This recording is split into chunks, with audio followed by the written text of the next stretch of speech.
you. I'm so glad to be here tonight, and I really did. I got here early. You guys saw me walk in at 7, but I was in a League of Women Voters forum with my opponent, the Congresswoman. And so I sat out in the car, and as the sun went down, it started getting dark, and I turned my dome lights on, and I had this dome light shining off of my bald head, and I'm sitting there talking, and of course the League of Women Voters should be called the League of Liberal Women Voters, right? Because all the questions are already like, this is one of the questions.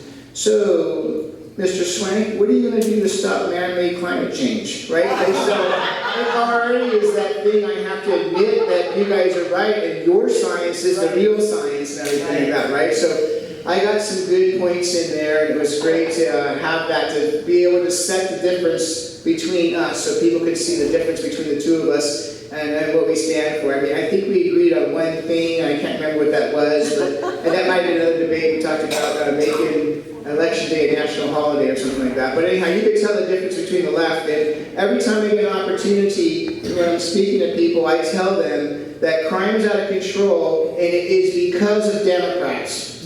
Democrats pass legislation in Olympia, Democrat policies, Democrat prosecutors, they're responsible for what's going on in our communities. And some of you here might not know me. I've been a cop for 32 years. And I'm a captain, thank you, with the Seattle Police Department. I worked my way up from patrol officer, 15 years working the streets as an officer, handling 911 calls, and arresting the baddest people that society had in Washington State. And I worked my way up to be a commander in the Seattle Police Department. But I came on the height of the crack epidemic, and crime is worse now than it was then. And the reason why is because of Democrats, what Democrat policies have passed and the laws that they've passed. And they'll continue to do that. When I was a young police officer, we had a team. The prosecutors and the cops were on one team. The defense attorneys and the suspects or defendants were on the other team.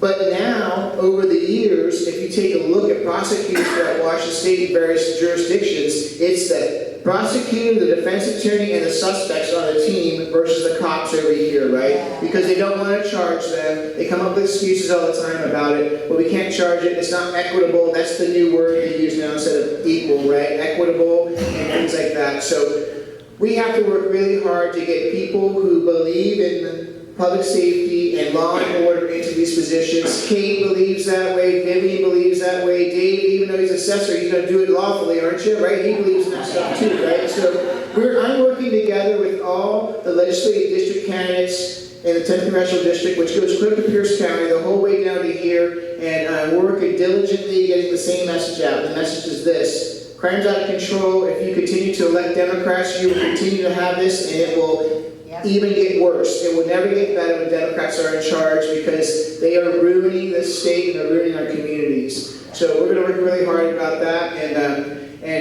I'm going to go back to Washington, D.C. and say this is what should be done to make your community safe. You put bad guys in jail and keep them there. So thank you very much. I appreciate your time.